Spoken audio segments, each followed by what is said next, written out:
This week's episode of The Clear Out was recorded on the 11th of April 2022 at home in Wicklow.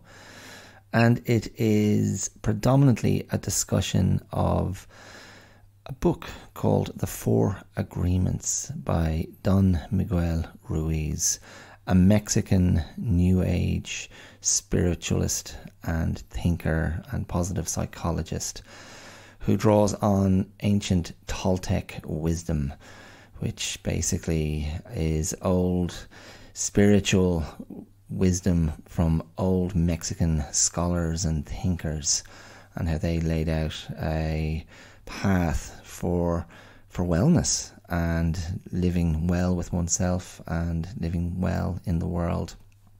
The Four Agreements was published in 1997, I think, and I remember at that time I was working in the book trade, and I go into this in a bit of detail in the episode, because it seemed to be like a boom time for new age product, self-help, cassettes, huge volumes of books being sold by people like Louise Hay and M. Scott Peck and Deepak Chopra, amongst others. And at the time I was quite cynical about it and quite skeptical, and thought there were aspects of phoniness to it, but how I've changed. So I sort of own up to that and look at the journey, and so I discuss the Four Agreements in a little bit of detail and look at how applicable they are to our everyday experiences. And I conclude today's episode with a poem I just wrote, which tries to express something about how we relate to what we need in the world and how we relate to the cost of giving something of ourselves in the world, and how maybe we have more to give than we realise, and how maybe it costs us much less than we think. So yeah, that's how I conclude today's episode, and you'll get to the end and you can hear that. Okay, that's it. I will see you there real soon. Cheers. Oh, not gonna change my mind, leaving the dream behind. Hi, my name is Dara Clear, and you're listening to The Clear Out. Welcome. How are you? Just take a beat, take a moment, just check in with yourself there. Everything okay? What's the motor running like at the moment? How's your engine idling? Is it purring like a kitten? Is it coughing and spluttering like an octogenarian smoker? I tell you, my father is turning 80 this year, and he has some cough on him. Still smoking away. His rollies, the old rollies, they've been a feature over the years. When I first started using a camera back in, I suppose the mid-90s, the early to mid-90s is when I really embraced taking photographs, and I'll have to dig out an old photo of my dad from then, because I can picture him in profile with the rollie to his lips, and it just seems it's that pose has never gone away. It's been there in constant iterations ever since. He was over, I had him over here, #blessed, yesterday, to watch his beloved football team, Manchester City, playing in a ridiculously overhyped football match against Liverpool, objectively the two best teams in the league, and they have been for the last few years. But my goodness, the hyperbolic nonsense that goes on around it, around the fixture, the clash of the Titans, the greatest football ever played by anyone, ever witnessed by gazillions of morons glued to their screens all around the world. And yes, myself, my father, and my cousin here at #blessed, we were three of those morons enjoying the football yesterday. And my father did step outside for an old smoke a couple of times. So there you go. And yeah, that cough he has is something else. So to get back to your engine, the motor, the cogs, the pistons, the spark plugs, the fuel injection, the combustion engine. It's an amazing thing. I bought a lawnmower this time last year, and I was getting respect. I was getting respect from people who care about such things, because it had a Briggs and Stratton engine. A Briggs and Stratton 4-stroke engine. Oh geez, that's a good one. That's a good lawnmower. That's a good engine now. Geez, that won't let you down. And sure enough, I got out the lawnmower just the other day, because mowing season is back. The grass was looking a bit shaggy at the front of the house. I thought, I'll give that a mow. I'll give that a mow when there's a window to mow, a window to do so. And I put a bit of oil in it, and I pulled the what do you call the pull? the pull cord to start the mower. I pulled it. It started first time after a 5-month layoff. I thought that was very impressive, even though the lawnmower was covered in bird shit and dust and cobwebs and leaves and all sorts of crap from its nesting spot in the shed. But there you go, fired up beautifully. Briggs and Stratton won't let you down, huh? Beautiful. I don't know if you can hear in the background. I'll just be quiet for a moment.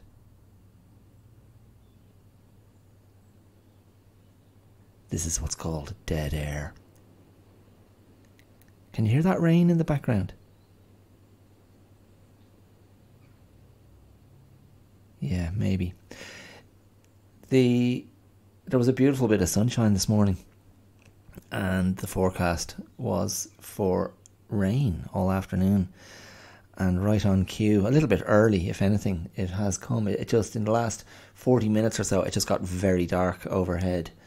And I tell you what, in an old cottage such as the one in which I find myself right now in #blessed, there's something about the way an old cottage can really invite that darkness into the space.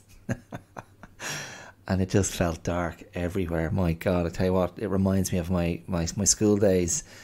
So many dark days in Irish classrooms. Holy God. A depressing thing. Now, don't get me wrong, I enjoyed my school days. I enjoyed primary school and secondary school. But I never found myself in love with those dark days, those dark mornings, particularly a dark Monday morning, such as it is now. So there you go. It's absolutely, yeah, it's cascading down at the moment. What does that do for your engine? There's a loveliness, I've always found, a loveliness to being indoors when the rain is pelting down outside. My childhood home, not a million miles from where I sit now, had a corrugated roof. What was it? Was it asbestos? I don't know. But that used to make an almighty racket in the rain.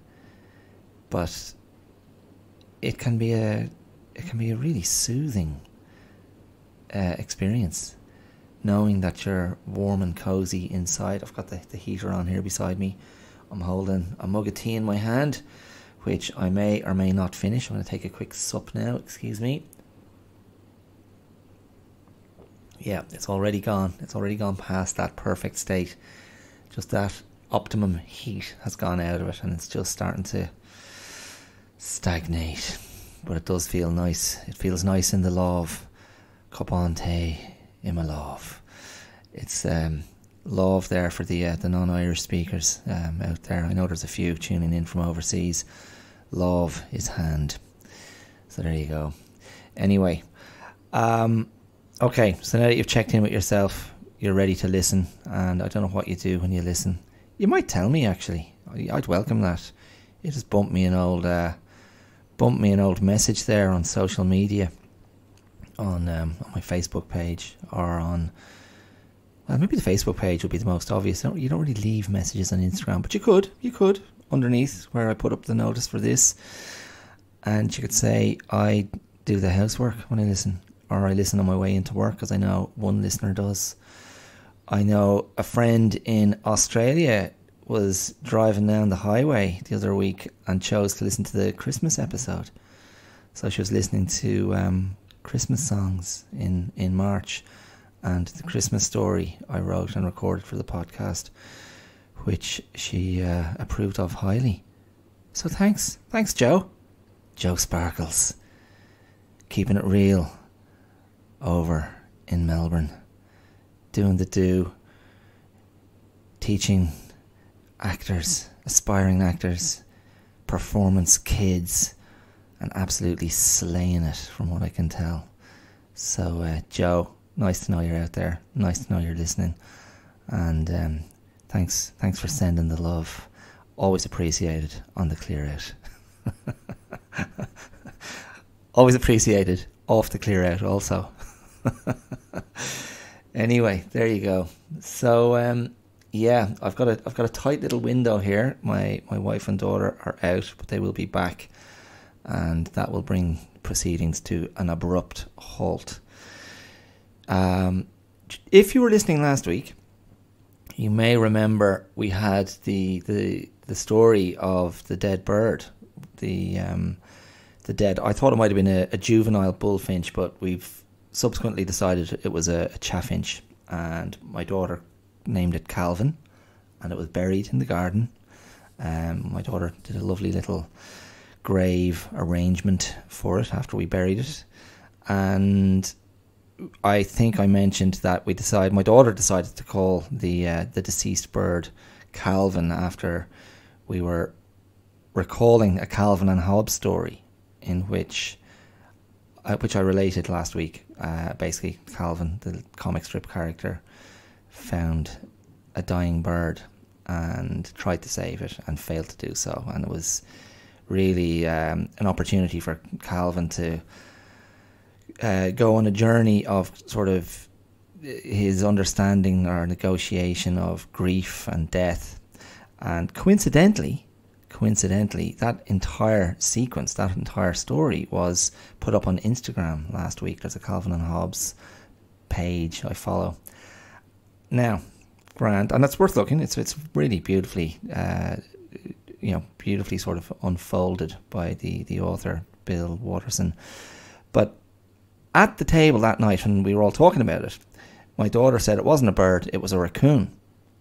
And I was like, no, it wasn't a raccoon, it was a bird. And I just dismissed her so completely.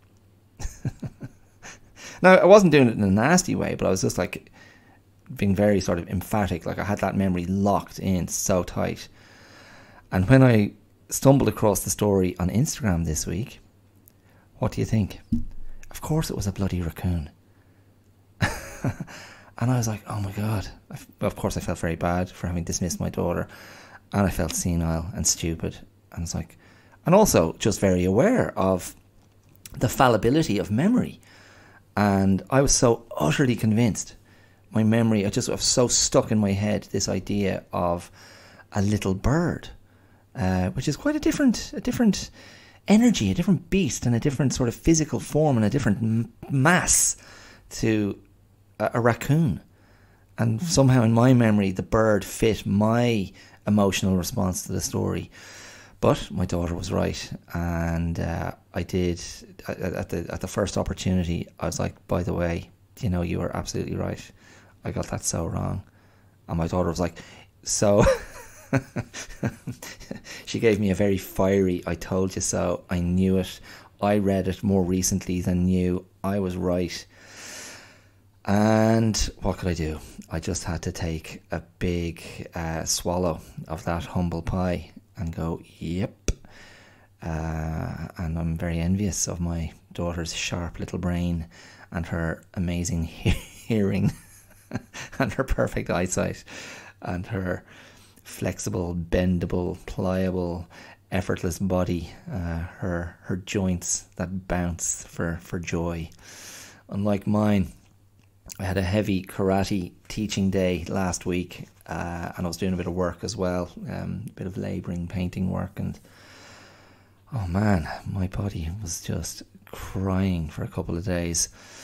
Aches and pains, and I do my best to try and stay in good shape and stretch, but I'm not doing enough, clearly, and I want to look at that. I keep bookmarking great little stretching videos that people are putting up on Instagram. A lot of yoga practitioners and body work practitioners. That's a new phrase, isn't it? That's a very hot little wellness phrase. Body work and breath work. Two really hot wellness phrases.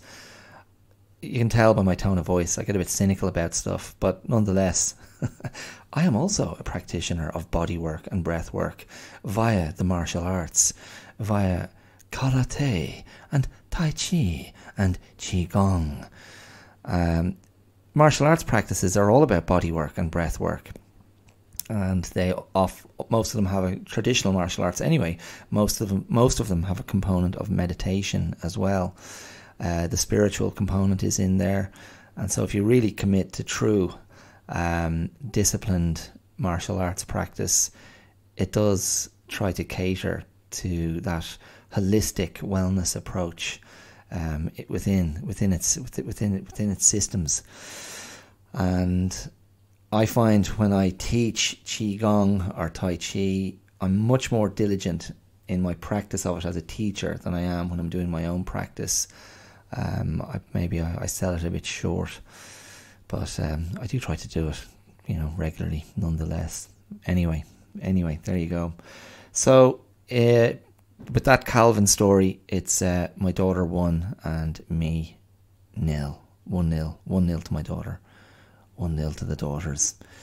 Keeping it real and putting me in my place. So today's episode, last week's was quite long. I realised. I think it came in at just under an hour and a half. That wasn't my intention. But I suppose when I start banging on about movies, I tend to get a bit lost. Anyway, I hope you enjoyed that one if you listened to it, and if you haven't, I think you should go back and seek it out if you're someone who enjoys movies. It was a good one. Anyway, today I'm going to bring you some stuff that was brought to my attention from bloody Facebook, of all places. I find I do respond to stuff on social media, particularly Facebook and Instagram, which I find myself perusing often after I've tried to put up my own bit of stuff to promote the podcast. But I do find myself responding to little bits of sort of wellness content and new age content and positive living content and philosophical content, little quotes or little mantras or just little bite-sized pieces of wisdom. I'll sometimes go, oh, that's actually quite good, and bump it on to someone else. And one that I saw just in the last 24 hours was very simply the 4 agreements. Have you heard of this?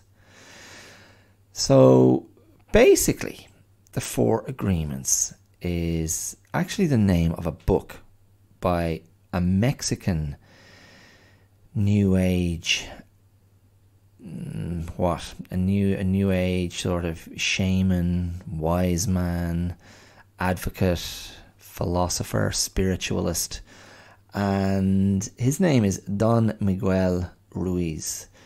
Born in the 50s, I think, and he has a book, as I say, called The 4 Agreements, which he wrote I think it was published in 1997. And its subtitle is A Toltec Wisdom Book, a practical guide to personal freedom. And a friend of mine actually gave me a copy, loaned me a copy, well over a year ago, before we moved into #blessed. And I've dipped in and out of it very infrequently, but I'd actually completely forgotten I had it. It was sitting there on my bookshelf because someone had put up what the 4 agreements are in their summarized form on a single Facebook post. And I was like, oh, that's really good. Having completely forgotten that I'd actually consumed them before. So I plucked it off the shelf before recording just to kind of refresh my memory of the general gist. But what I'm going to do, I'm actually just going to read out to you what the 4 agreements are, and then I might dwell on them for a little while. Maybe unpack each one, maybe not. I'll just see. I'll see where my brain wants to go or what I respond to. I know I responded to something that I read in the book, so I might actually come back and revisit that. But here we go. These are the 4 agreements as laid out by Don Miguel Ruiz in his book, The 4 Agreements. So, the first agreement is be impeccable with your word. Speak with integrity. Say only what you mean. Avoid using the word to speak against yourself or to gossip about others. Use the power of your word in the direction of truth and love. Okay, so that's number 1. Be impeccable with your word. The second agreement. Don't take anything personally. Nothing others do is because of you. What others say and do is a projection of their own reality, their own dream. When you are immune to the opinions and actions of others, you won't be the victim of needless suffering. Okay, so that's number 2. The third agreement. Don't make assumptions. Find the courage to ask questions and to express what you really want. Communicate with others as clearly as you can to avoid misunderstandings, sadness, and drama. With just this one agreement, you can completely transform your life. Okay, so that's number 3. Don't make assumptions. And the 4th agreement is always do your best. Your best is going to change from moment to moment. It will be different when you are healthy as opposed to sick. Under any circumstance, simply do your best and you will avoid self-judgment, self-abuse, and regret. So that's the 4th agreement. Always do your best. So I'd nearly be happy with that. Just those 4 agreements and their little breakdowns, that almost seems sufficient to me. I mean, I don't really feel, all right, I really need to go and dig deeper into this book and find out what he means. Because they're so simple in their, in what they're communicating. They're so elemental in their message that it's almost not necessary to go any deeper. The book itself is actually quite short. It's only like 140 pages. And of that 140 pages, the breakdown of the agreements is less than 100 pages, I think. It's it's only about 65 pages of the book is there, and it's, the pages are small and the writing is big, the font. So yeah, it's not a huge amount of unpacking within it. But I think what kind of struck me, just looking at it and having a bit of a think about it, you go back and you think, okay, 1997, that sort of mid 90s, or maybe the 90s were the kind of possibly the peak of the New Age industry. I remember I was working in bookshops at the time. My extended family have had a very successful independent bookshop chain in Ireland, and I worked for them for a few years, sort of towards the end of my university years, and for about 2 years afterwards, before I trotted off to England to go to acting school. But I remember the proliferation of New Age titles in the bookshop, and the proliferation of New Age audiobooks, books on tape as they were then. CD-ROMs came in sort of around the time I was leaving the industry.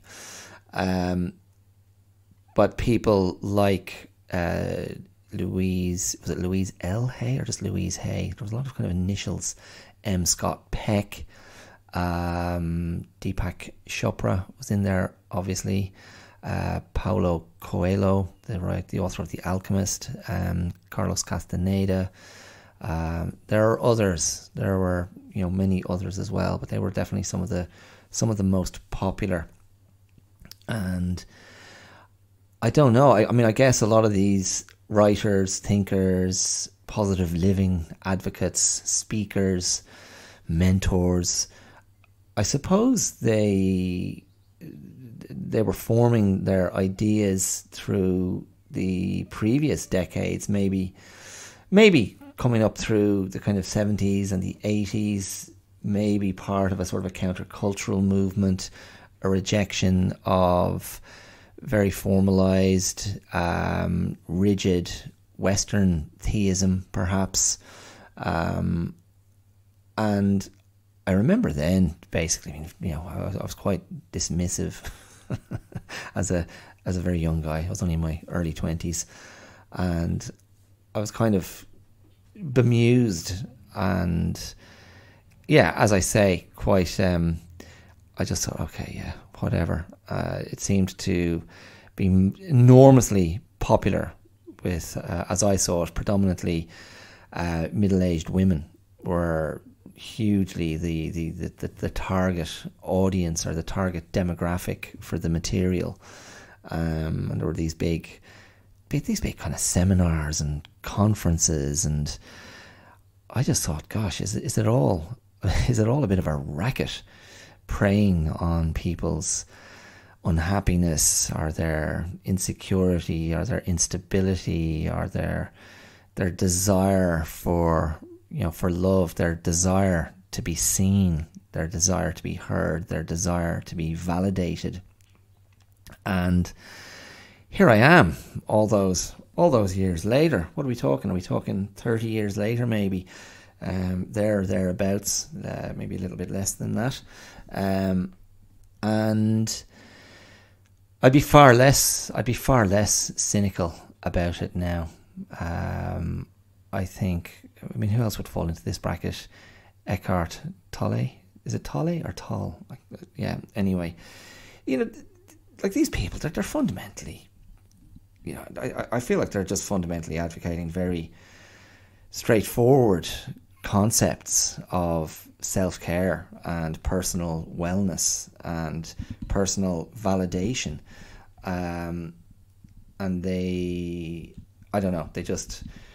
caught the wave at the right time, and put down their thinkings in very coherent, accessible forms, and enjoyed the success that followed. I think, I think there's an underside. There's an underside as well. There's there's the Jungian shadow. There's always a sort of an underside to these things, when everyone's sort of serenely presenting the calmness and non-judgmental wisdom of compassionate compassionate love and tolerance and light. I'm always a bit skeptical, and I remain so. Even though I value a lot of the core ideas. And I mean, I think I'd have to be honest and go, I mean, I suppose a lot of the times the way I speak about wellness and self-care, personal responsibility, personal alignment, the alignment of self in the world, the relationship with oneself. I mean, I don't think I'm a million miles away from what a lot of those aforementioned thinkers, authors were also saying and continue to say. And I think, I don't know, maybe there is something about the age profile. I guess people reach a certain point in life where there's a jadedness, perhaps. There's an exhaustion, a fatigue, a cynicism, perhaps a disappointment, perhaps a sadness, perhaps a susceptibility to fear, perhaps a diminished resilience, perhaps a diminished confidence. And there, as a response to those factors, or those impulses, or those senses, there is a desire for care. There's a desire for a simplifying of how we think about life, and a desire for a simplifying, or a simplification of how we meet the world, and how we position ourselves in the world, in the universe, if you want to take it all the way out, and open yourself to that idea that we're all subject to the whims, a whim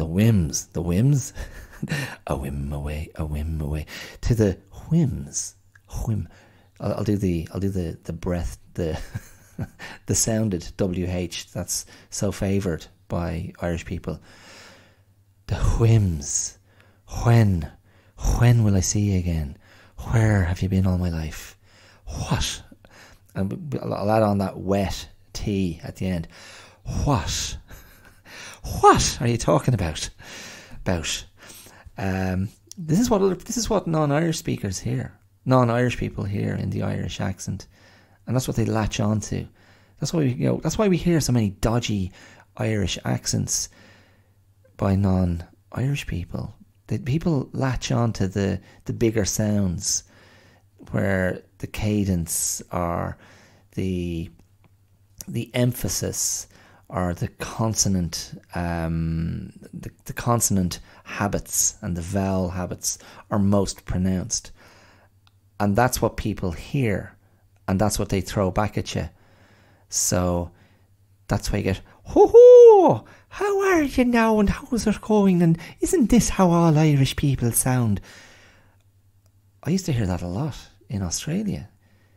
People, and I don't think I have a particularly distinctive Irish accent. I think I just sound, fundamentally, I just sound sort of middle class. I sound predominantly middle class Dublin, I suppose. I don't sound particularly Wicklow, although I did as a kid. I know one of my brothers has a cassette tape recorded way back when.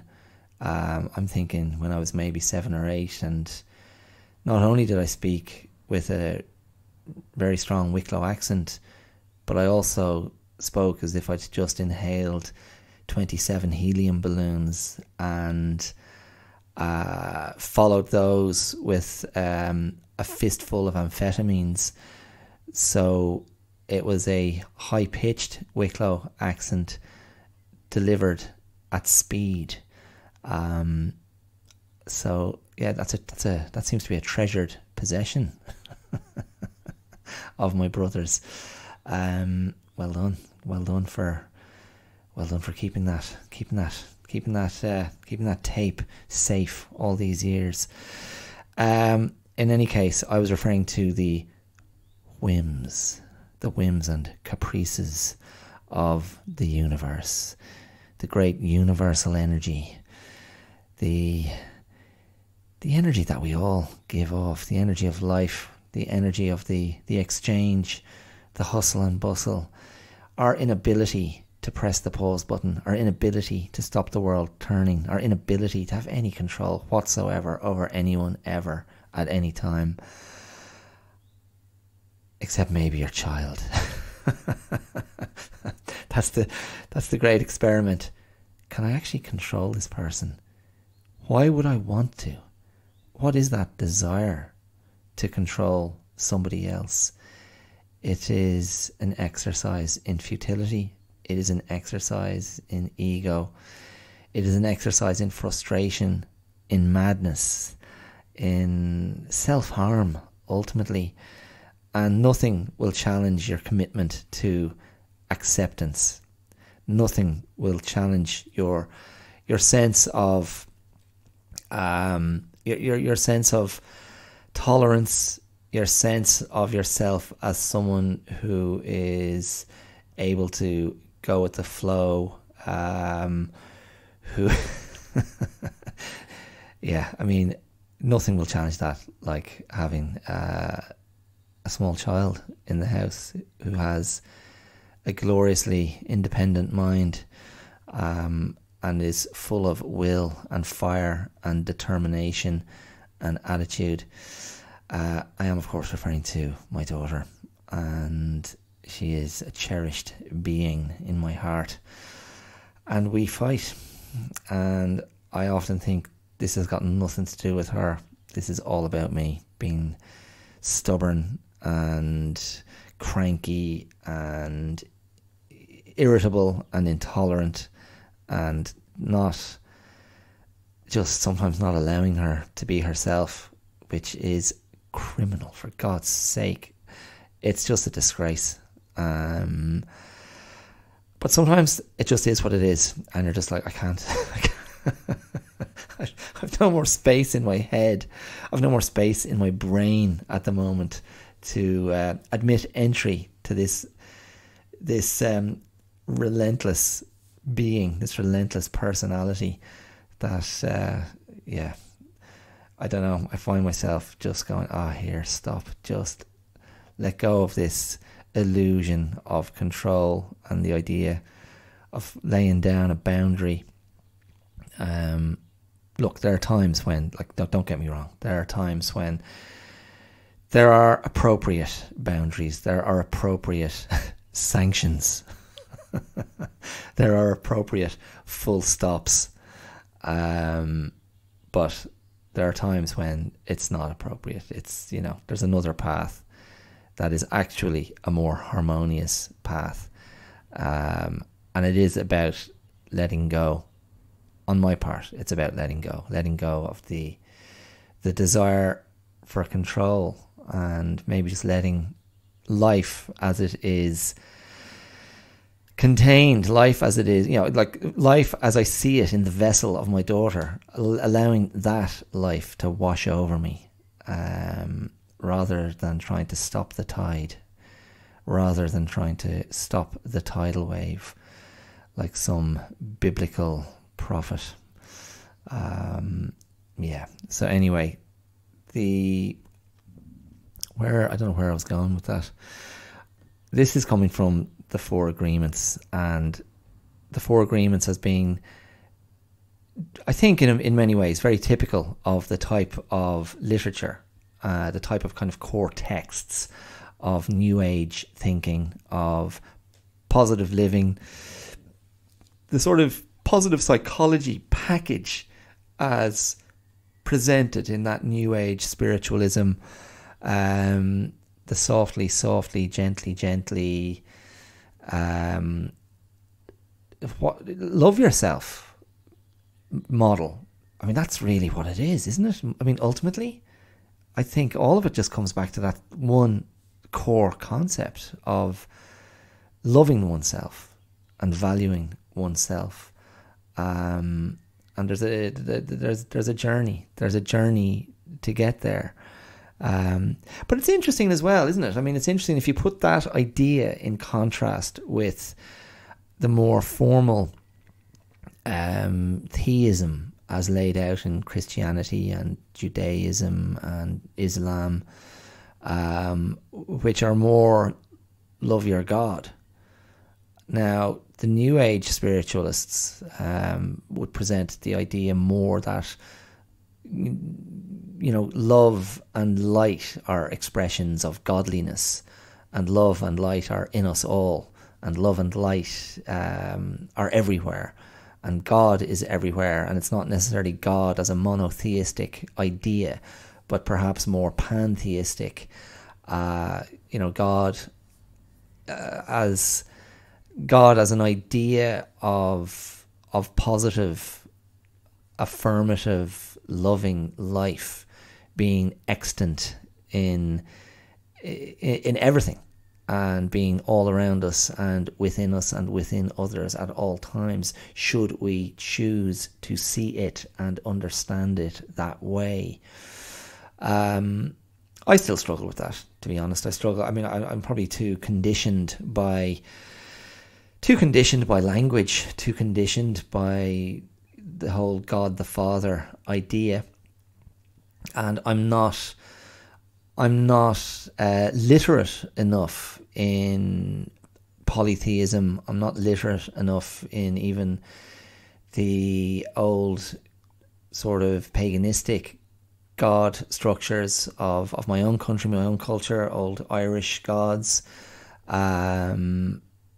I have spoken before about my love of ancient Greek mythology and those stories of gods and what they represented, their misadventures, their involvement in human affairs, their affairs with humans as well. I'm looking at you, Zeus. I'm looking at you. Put it away. For God's sake, put it away. As Twink said, put your Mickey away. Stop, stop deigning to come down to earth to basically try to get into bed with hot young women. Huh? Me too, Zeus. Me too. Zeus, what a dog. I don't know, but then, maybe that's a very healthy understanding of sexual politics, going way back when, all the way back to Greek mythology. The Greeks, the Mediterraneans were going, there's a powerful man, there's a beautiful woman. What else is he going to do except try to get in her pants? Maybe. See, the Greeks were way ahead, very progressive in how they conceived their gods and goddesses. She's a goddess, a goddess, a goddess. Goddess or goddess? Which do you prefer? Anyway, look, I'm wavering. I'm drafting. I'm not drowning. Not wavering, but drowning. As what's the name of that poet who wrote "Not Waving but Drowning"? Gosh, I've just gone blank on her name. Ooh, that's going to annoy me now. Might have to look that one up. Not waving but drowning. Brilliant. Let's go back to the 4 agreements. We'll just try and summarise them quickly. Solid bits of advice, really. Be impeccable with your word. Use the power of your word in the direction of truth and love. I definitely sit with this very well. I try to, and have tried to, live with a kind of a commitment to speaking honestly. I mean, the Clear Out website, the blog, and now the Clear Out podcast, these are definitely that in action, trying to lay out truth and speak honestly, right from the heart, speak from the heart, make sense of my own thinking, make sense of my own feeling, and then articulating it in what I, in an attempt at something transparent and open which, as always, primarily is an indulgence of my own curiosity, an indulgence of my own line of inquisition, and my decision to share that was, I suppose, an experiment more than anything else, just to put something out there that I felt was something that I had done in person and got consistently positive responses to, and then it just felt like, no, let me do this as a public thing and put it out there, and why not, and who cares? And it's a process, it's an artistic process on one level, but also a personal practice, I suppose, a personal practice made public. How about that? And this is where it's led to a weekly sharing, a weekly discussion with myself and with yourself. My words to your ears, and do with them what you will. But I think if you are using your words in an honest way, and using them judiciously, and in a frame that maintains an awareness of the value of truthfulness and the value of love, it's like you kind of can't go wrong in a way. And if you're clear about your motivations for doing so, that it is not transactional, that it is not an investment based on the expectation of a return, but an understanding that it's a cleaner, simpler way to live. And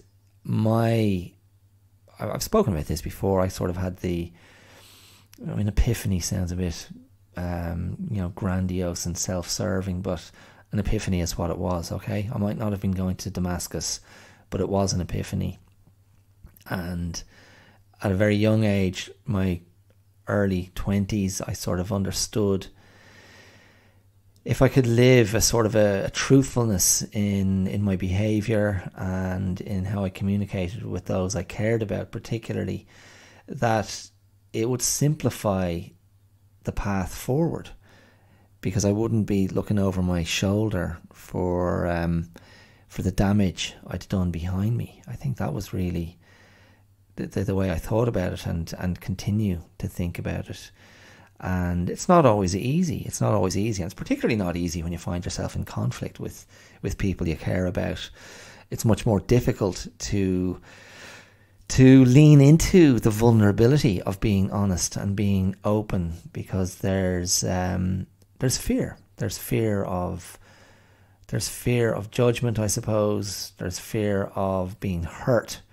There's fear of the anger of others, maybe. There's fear of retaliation. And there's fear, when you're in conflict, I suppose, there's a fear of not being accepted and not being embraced and not being understood, or maybe being willfully misunderstood, because the path to the exchange is obscured and has obstacles that come from anger and come from the other person's sense of hurt, I suppose. So that makes it tricky. But ultimately, the in my opinion and in my experience, and certainly what I've found serves me best, being committed to communicating honestly and truthfully, it just makes the next step that much easier. Okay, so there you go. Be impeccable with your word. Impeccable, huh? Impeccable.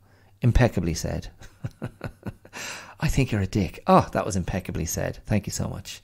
I hate your guts. Hatred is not the way forward. Now, don't take anything personally. That's a huge one. That's a monster. Don't take anything personally. But I have advocated in this area before. Other people's stuff, other people's shit is not necessarily your stuff or your shit, but they can often be very successful. They, them, those people, the others, and you can be sure you sometimes do it yourself. They can be very successful in convincing you that you are very much a part of it. You are very much in the mix of their stuff, in the mélange of their stuff, in the messiness of their stuff. Don Miguel Ruiz, he has a word, mitote, mitote. Listen, I don't speak Mexican, Spanish. I don't, so I'm not sure how it's pronounced, but it's written mitote, and well, he kind of really is expressing that it expresses the idea of just the cacophony of all human voices and all human opinion and all the voices in your own head. He argues that your brain is a very multifaceted, multi-voiced, multi-aspected entity that is full of contradictions, and you will find yourself listening to one thing one day and another thing another. That's all part of your own perception of the world and perception of reality, your own dream, as he puts it. But and I suppose in a way he's kind of going, so what are you going to listen to, and what are you going to validate? And if you can understand how complex your own makeup is and your own multifaceted and multi-positioned understanding of self and of the world, if you understand how complex that is and how you struggle to understand yourself and understand to have, and how you struggle maybe to be confident in your own position, be confident in your own sense of perspective and your own rightness. And again, I'm going to use rightness in the sense not of being right as opposed to being wrong, but your sense of rightness in being aligned in a well way. If that is a battle, why would you give so much credence to somebody else's opinion or someone else's perception of you, particularly if it's something that comes in an angry vehicle or a highly emotional vehicle? That is something that is perhaps not that reliable. And so the idea of not taking anything personally, it's, you know, that is definitely an aspect of a type of acceptance, and an acceptance of everyone is just doing their own thing and everyone is in their own reality, and you have a say in how much you validate someone else's reality, particularly as it affects you. And that means, of course, and this is, you know, something actors used to, you know, you read many, you'll come across many actors saying this about, you know, I don't read reviews. If I'm going to validate all of the positive reviews, how can I not validate the negative reviews? And then if the negative reviews really impact me and hurt me and get inside me, maybe I'm better off just disregarding all reviews and not believing what one person says. And really, I am my own best gauge, my own best barometer, my own best assessor of how I've done, or what I've felt, or what I've experienced, or, you know, what I've achieved in this in that moment. And if that's an actor talking about their work, I don't think that doesn't also apply to how we conduct ourselves in life. So it's the same sort of idea. Ultimately, it comes back to your own sense of peace with yourself, and that then that's kind of where Don Miguel Ruiz seems to be coming from as well. So he's kind of saying, don't take anything personally from anyone else, but maybe also don't even take anything personally from yourself, because we have our own self-talk, we have our own opinions. Yeah, so there you go. Okay, I'm going to come back to something afterwards on this, I think. Now, don't make assumptions. Again, this is a very simple concept, I think. Again, and it comes, it ties in very well with the idea of really something that's quite gracious and quite giving. The idea that everyone has the capacity to surprise us. Everyone has the capacity to be an iteration of the human experience that is very unique, that is very sacred, I suppose, is how I would think about it. That everyone's interiority is unknowable to us. For me, that's what it comes back to. No matter how somebody appears or what type they seem to satisfy in our minds, like the external impression can have us locking someone in a box so quickly, and I'm no less exceptional in that regard. I'll quickly go, oh yeah, one of those. I know what you're like. Based on what?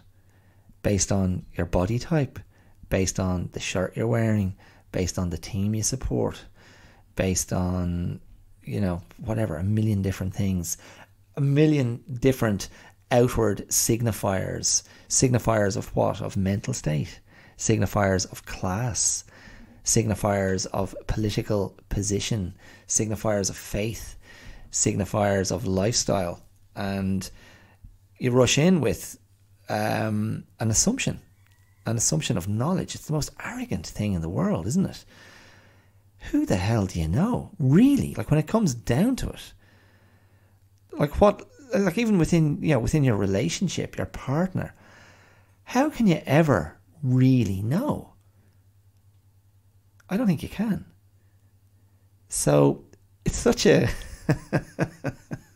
I mean, there's this extraordinary an extraordinary exchange that can happen between two people who commit to a relationship and who tell themselves they're in love or experience that attraction and that partnership, and they go on the journey together. And yet we're always selecting. We're always selecting what we share. We're always selecting what we show. We're always selecting how much of ourselves we choose to reveal.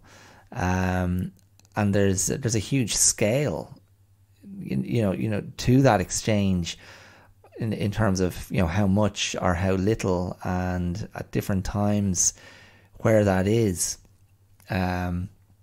So you think even with your nearest and dearest, I would argue there is still an unknowability, and that can be very challenging.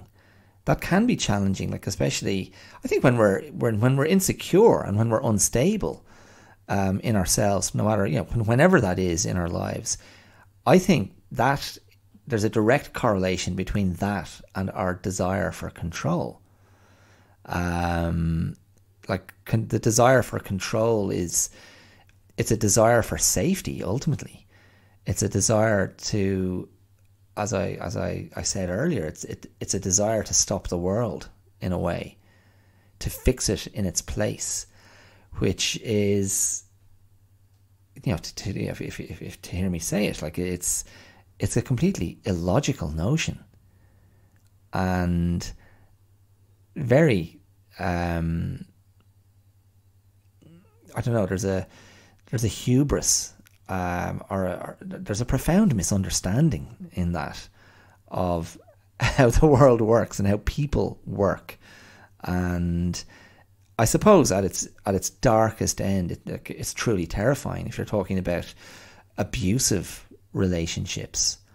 relationships where there's an imbalance of power, and how that can be taken to its absolutely, worst extremes of, of physical abuse, of sexual abuse, of gaslighting, undermining someone, and you just think there's no possible way that's coming from a position of strength. That's coming from a position of weakness. Ultimately, it's coming like the aggressor, the dominant one in those situations. I think the more dominant, the more aggressive, the more controlling they are, that is an indication of how fearful they are, of how afraid they are, of how broken and hurt they are in the deepest part of themselves. And it's, it's profoundly, there's a profound sadness there. And of course, there's no such thing as there only being one victim. And so the obvious victim is the person who's being abused, whatever form that takes. I mean, that's the first place your consciousness will go to go, oh my God, like that poor person has been, beaten up or verbally abused or emotionally abused or whatever. But ultimately, there's a profound sadness there, I think, that attaches to the abuser, because that's coming from a place of extreme brokenness, an extreme hurt, a sense of extreme alienation or a sense of rejection further back in their story. And of course that just brings us to I don't want to say it's a cliche, takes away its power. I mean, it's a truth, not a cliche. I mean, damaged people damage people, hurt people hurt people, and that's the ultimate challenge for someone who has been damaged or has been hurt, to not perpetuate the cycle and to find a way out of that. And I don't know, I certainly would see in myself, when I see certain habits or responses in my parenting at times, and within my with my relationship, within my marriage, I get those tremors of, hold on, where is this coming from? What, if it's behaviour that I don't care for, if it's behaviour that I don't value, and if it's behaviour that I think is damaging, I have to look at myself and go, where is that actually coming from? What's the root of this, and why does that still exert power over me? I mean, okay, that's I'm talking myself into therapy here. Time to get back on the couch. It all started when okay, anyway, don't make assumptions. Bloody hell. Ask yourself, can you possibly know? Really, truly, if you're being really honest. I mean, we all say that, oh, I know him, I know what he's like, I know what she's like, I know who they are. We say that, and there is a certain conviction, but it's it's still a theory. It's still a working theory. And yes, it may be based on experience and based on history and based on memory and based on actual events. But ultimately, if you're truly honest, you just don't really know. That's the truth. That's the truth. You just don't know. So making assumptions, it's it's a false reality. We construct a false reality. We're putting huge faith in an illusion and a flex of arrogance on our part that we could ever know what's going on inside anybody else. Anyway, okay, so don't make assumptions, guys. Don't make assumptions. Come on now, don't make assumptions. There's something else going on. I mean, just to put a cap on this and not be facetious about it, you look at someone like Putin, and you go, he's conducting this huge act of monstrous aggression on Ukraine and on Ukrainians, and it certainly seems, if you're to believe reports, I mean, there are war crimes happening in Ukraine. Horrendous crimes going on, and crimes against humanity, of course. But you think, what's in Putin's head? What's in his, what's Putin's inner child? What's his pathology? I mean, you could say this about so many, political leaders. I mean, the strong arm leaders, as they're called, the Dutertes of, the Philippines, or the Bolsonaros of Brazil. These guys, Trump, of course, if ever there was someone who's just walking damage, walking trauma, he's right there. He was right there in front of us for so such relief, isn't it? Isn't it such a relief not to be consuming Trump anymore? Oh my God. Anyway, yeah. So anyway, we never know. But anyway, look, the last one, always do your best. I mean, this one sounds so naff and trite and gammy. Always do your best. And yet, I'll just try and get away from the construction of the language, and to go back to the simple idea of really what I read when I look at his kind of summary of that is we're talking about human fallibility, human frailty, human weakness, human suboptimal performance, which I'm a big advocate. I'm a big advocate of underperformance. As I said, I've gone blank on my my program. What was it again? Not wellness can wait, brilliance can wait. I'll have to go back and revisit one of my podcasts. You know what I'm talking about. This hyper perfection, the hyper positivity, the toxic positivity, as I've seen some people refer to it. It's that form of always do your best is something that I reject. I reject totally. I think the idea of embracing your total self in its very many shades, its very many colorings and iterations of low and high energy, of low and high positivity, and of low and high negativity, and to look at yourself with compassion and acknowledge that some days you just have to travel in a much smaller way. Some days you have to walk a bit more quietly, and some days your energy is something that is going to be very contained and private and not shared, and that is absolutely fine and necessary. And this whole idea, or not the whole idea, but the pattern of performed wellness as curated in the online space is to me the opposite of wellness. The whole idea of always being on is a draining idea. That's a very unnatural state to be in. There has to be downtime. There has to be dark time. That's part of the sort of holistic picture of who we are.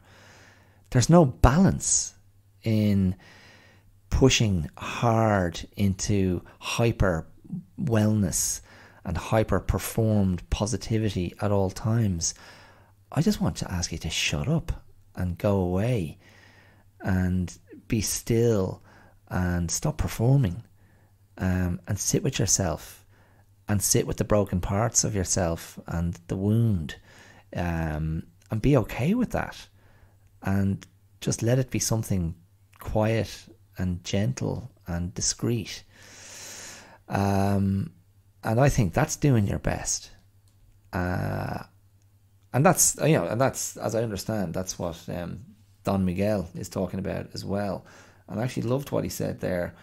Under any circumstance, simply do your best, and you will avoid self-judgment, self-abuse, and regret. So, these agreements, they all kind of tie together beautifully. No self-abuse, no regret. I did the best I could with what I had available to me at that time. I value that concept highly. Now, and it's not meant to be a get out of jail card. It's not about disowning mistakes or not being culpable for behaviour or actions that affected others in an adverse way.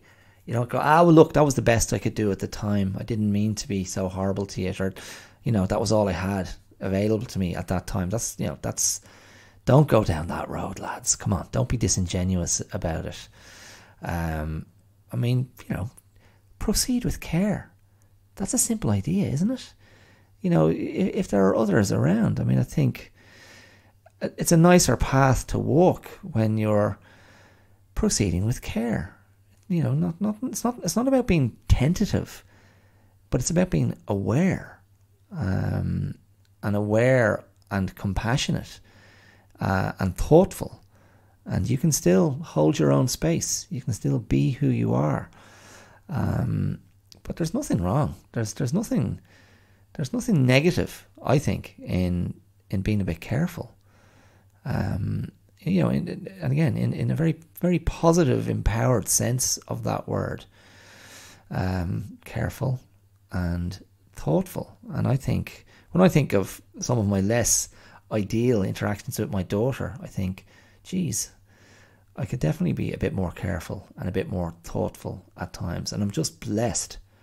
God, I'm so lucky that my daughter is excellent at telling me when I've, hurt her feelings, or, when I've transgressed. And she is just a wonderful little person, and kind of goes, she just stands up for herself in a way I just admire, and I'm so grateful, because it gives me a chance to go, shit, actually, you know what, you're right. And just to be a bit more thoughtful with the language I use sometimes. And that's something that Don Miguel points out in his section on being impeccable with your word. He relays the story of a mother who loves her daughter like no one else, adores her, but finds herself just in very bad headspace one day, emotionally fatigued. And her daughter, she comes home, and her daughter's in great form. Her daughter's bouncing around the house and singing her head off, just singing.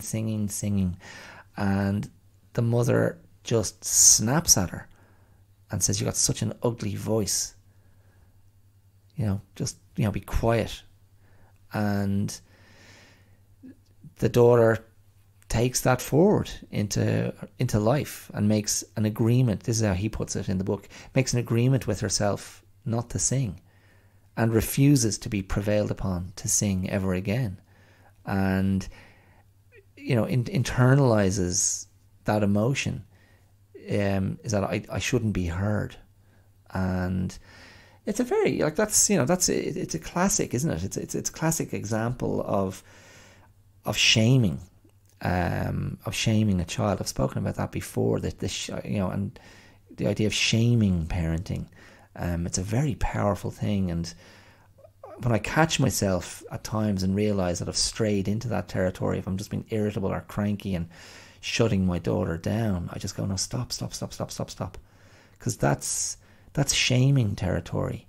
It's invalidating, and it's not allowing this person to be the full expression of who they are. And I try to catch myself, and sometimes I'm less successful than others, but I hope by being aware of it, I can do better. That's always the desire, and that idea of someone becoming quiet as a response to shame and losing their voice. That's a very powerful concept, and I might dedicate more time to that another time, because I really, like, if I think about my own style of what I talk about here, and think about what I've written on the website, and what I write in my short stories, and what I've written in my poetry, It's all about giving voice. It's all about giving voice to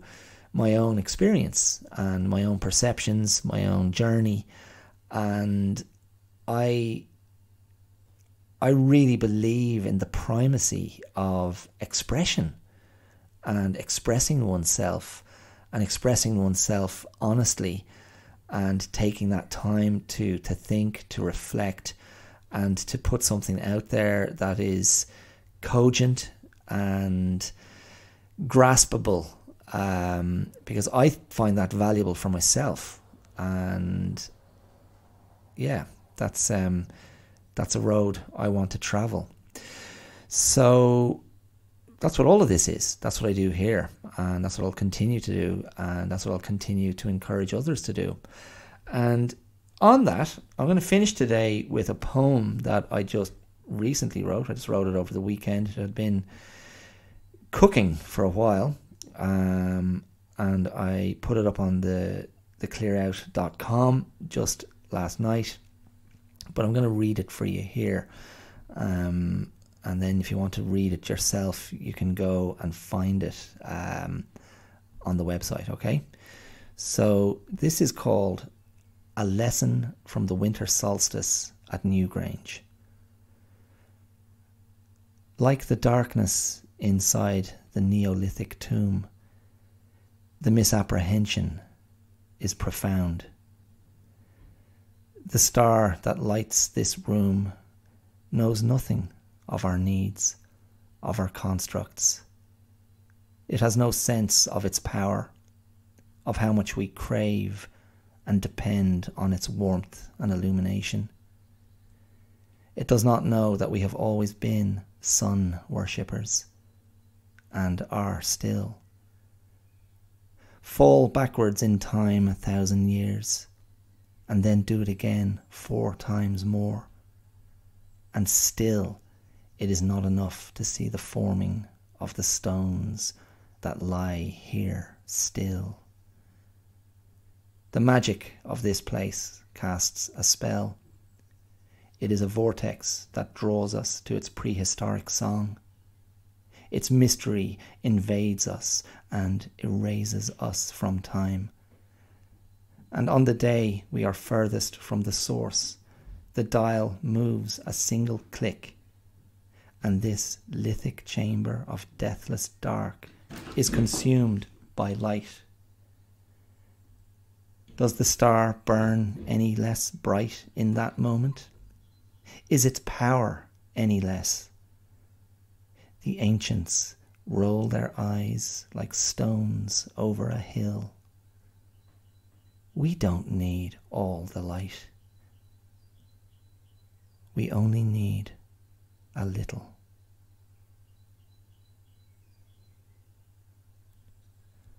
Okay, there you go. My daughter just burst into the room. I told you I was on the clock. Okay, I'm going to go. You can read that poem if you like the sound of it. You can go and read it at the website at theclearout.com. I am off. Thank you so much for listening, as always. You can throw me some love on social media. The Clear Out podcast is on Instagram and Facebook and YouTube. The Clear Out 2, that's the number 2. The Clear Out 2 is on Twitter, and you can email me if you have any thoughts, suggestions, responses at theclearoutlive@gmail.com. You can throw some financial support at this independent podcast using the supporter link, which will be there in the description wherever you're listening to the show. Or if you want to become a regular contributor, you can use the Patreon link. That's www.patreon.com/theclearout. Yeah, I'd be grateful for whatever you can give, or for whatever shout out you can give me out there on social media. Spread the word, bump the podcast onto someone else you think might enjoy it, and keep listening. Okay, thank you very much. Take care, mind yourselves. I'll talk to you soon. I'll be back next week with more of the same. Bye.